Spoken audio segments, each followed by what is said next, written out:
Welcome back to another episode of Us Anxious Folk. My name is Lauren. Thank you for joining me today. I recently received a comment on one of my YouTube videos and it really stuck with me. The comment was this lovely piece about how the video had inspired the person to get out there and face discomfort. And they said, "Because I want to live." And I felt that so deeply, especially being someone who has experienced having the opposite thought from a really young age. I remember feeling like not right in a way, like I didn't belong and I didn't know what to do with that thought. But it always came with a side of like, maybe I shouldn't be here sort of thing. And because I've had those times where I've had that thought, I've also equally developed this burning desire to live and like to really live. And the funny thing was, for a long time, it was like, I want to live. I want to live so badly. I want to be normal, in air quotes, for those of you just listening to the audio. I want to be able to function without feeling so anxious. I want to be able to go out without panicking. I want to live. But so much holds me back. And I think a lot of you will relate to this. And I think that's really the truth for a lot of us, even if anxiety isn't necessarily a feature player in our lives, it's still a case of holding back in some way or other, like holding ourselves back in some way or other for the sake of saving face or for the sake of fitting in or just out of fear of what might happen if we do go all in, if we do just really throw ourselves into living like wholeheartedly. Bronnie Ware, who is the author of the Top 5 Regrets of the Dying, talks about this being one of the main regrets of people on their deathbed saying, "I wish I had lived a life true to myself." We know that this is something we feel deeply, but it's like we don't let ourselves feel it until later on. But we allow ourselves to exist in the space of one days and the space of like when X, Y, and Z condition is met, then I'll be able to do whatever it is that I want to do. We say like, when I have more money, more time, less responsibilities, when I feel less anxious, when I get better at not panicking on a plane, whatever story we tell ourselves, the outcome is the same, and that's that we hold back from doing the things that we really want to do. I read an article recently on Refinery 29 where the writer spoke about living in the waiting room of life. And I really liked that way of putting it, because if there's one thing I hate, it's sitting in a waiting room. Like, I really just get so impatient.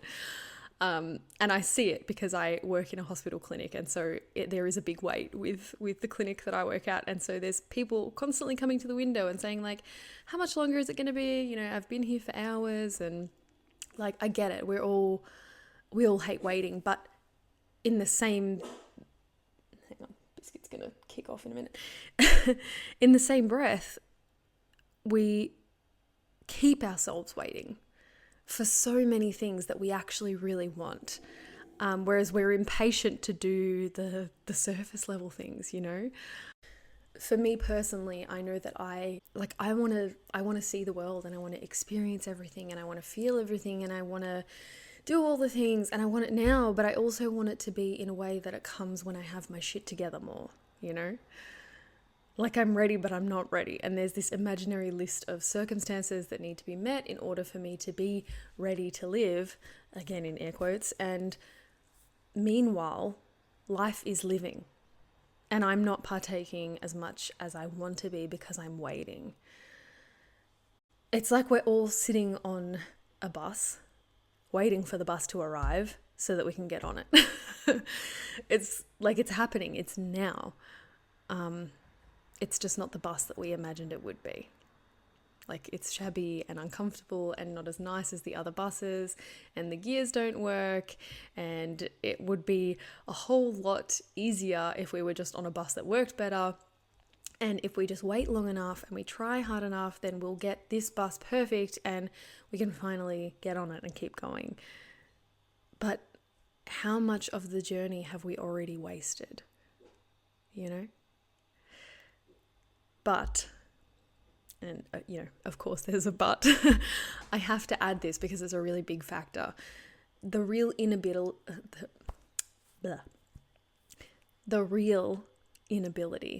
that comes alongside of anxiety is the physicality of it. It's how we experience anxiety, and that comes in a way that it disables us for the purpose of keeping us safe. Like you can't feel your fingers, you can't feel your feet, your chest is heaving, there's something wrong. Physically, it feels like there is anyway, and your body is screaming, you need to move away from this. Like this isn't safe. You need to freeze or fight or run. Most often in my case, it was freeze. And then you need to combine that with the natural human inclination to hold back. And there's a recipe for a life hardly lived at all, because so much of it is spent at odds with what's happening internally. And there's no room then to even go outside of yourself and do the other things that you want to do, because you're just trying to cope with in here. So what's the answer? If we want to live, if we really want to live, but we also have this going on inside, how do we navigate that? And I think for a lot of us, this desire to live is the breath on the back of our neck that keeps us up at night. It's the despair that we feel when we cancel a plan or say no to something that we've ruminated over for weeks, because we want those things. We want them. But how? How do we get there in this broken down bus, to use my analogy from earlier? I think from the body perspective, from the inability freeze state perspective, the answer is to start with the body. This is where your movement practices come into play, your exercise, dance, yoga, all of those sorts of situations where you can learn to be in your body again in a playful and expressive way. It's the antidote to that contraction, that tension that comes alongside of anxiety. And it's often a really welcome distraction from that sense of despair, because it's a doing, it's not a thinking, it's a doing. And because of that, because of the fact that it's an action state, it also acts as a catalyst for motivation and for further action. It's like you get the ball rolling, you know that feeling where you can't summon the energy to go and do a workout, and you're like, I feel like shit, I just don't want to do it today. And then somehow you manage to go and do it, and you're like, I'll just do a small workout. But then you come away from it feeling completely changed. You feel amazing and energetic and really grateful and capable and strong. And it's like, you can't believe that you ever couldn't be bothered. And that's a really actionable way to enter that state of I want to live, from a body perspective at least. And I've said it before, but you can be creative with how you approach the whole body, the body access point. It doesn't have to be dance or weights or a specific sort of traditional exercise as we know it. It can be things like pottery classes or an improv class or bouncing on a trampoline or massage or whatever gets you present in your body is a great place to start at least. And then when you've got that part going, I think the other answer in our quest to live is to recognize that the only thing really holding us back is the waiting, not the actual circumstances that surround the waiting, So to give you an example, I'm really shit at social environments. I was at a party on the weekend, and this girl came and sat next to me, and I was racking my brain for something to say to her. And I'm like, think. What am I going to say? What am I going to say? Think of something to say, for Christ's sake. And I couldn't think of anything. And so I said nothing. And then she got up and left. And I regret like not saying something. And I actually thought of all these things to say after she'd walked away. And I was like, oh, like it was just a good opportunity to chat to another human. And I was so busy trying to think of the perfect opening line to the conversation that I didn't realize that the conversation was actually like already ready to happen if I just opened my mouth and conversed, you know? So what I've acknowledged from that is that it's time to put myself into social situations so that I can practice being bad at it until I'm not so bad. Because even through the like bad conversations, as you would say, I'm still going to meet people, I'm still going to learn things, I'm still going to get to know another human being, even if it's, you know, like kind of awkward in the process. And that's something I value. Like I value being able to get to know someone else. And you know what? The fact that I'm awkward at conversation might open it up to be more of an authentic conversation, perhaps. I don't know. But so my point from that is that part of me wanting to live is like, I want to meet people. I want to have random conversations with people. And like, I'm not doing that when I'm just sitting there trying to think of something to say. I'm still waiting. I'm still waiting for the circumstances to feel right and to look right and to meet this imaginary kind of, you know, checklist of like things I think I need to be good at conversation. And it's like, just talk. So I'm just going to start talking. And actually the next day at work, there's a new person and I just went straight up and sat next to him and started talking, and it didn't come out very well, but I'm like, whatever, like I've got to live. So I'm interested to know what this looks like for you. What is your living going to be?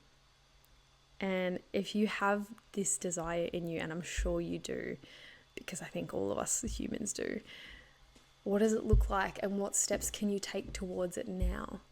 Even if it doesn't feel exactly the way you expected it would, or you're not as good at it as you would want to be, or you think you're not ready, who is ready?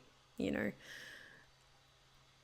I just want you to consider, like, how long are you going to wait for the panic to subside, for the anxiety to settle?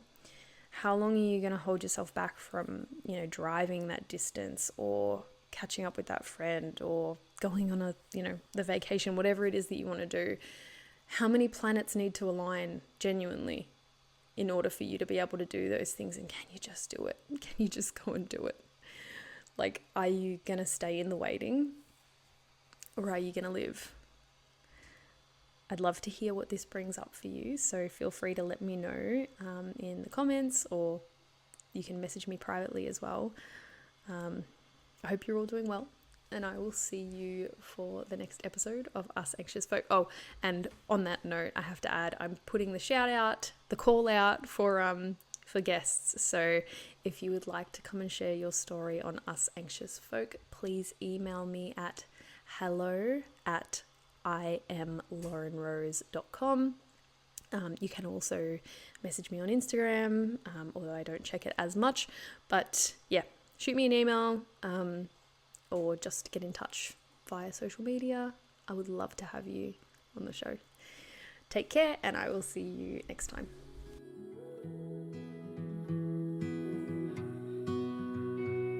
Thank you for listening to the Us Anxious Folk podcast, the podcast for the chronically overwhelmed, perpetually panicked, anxious folk in all of us. If you would like to find more about me, you can find me on YouTube at Lauren Rose, or on Instagram at LaurenR_Rose.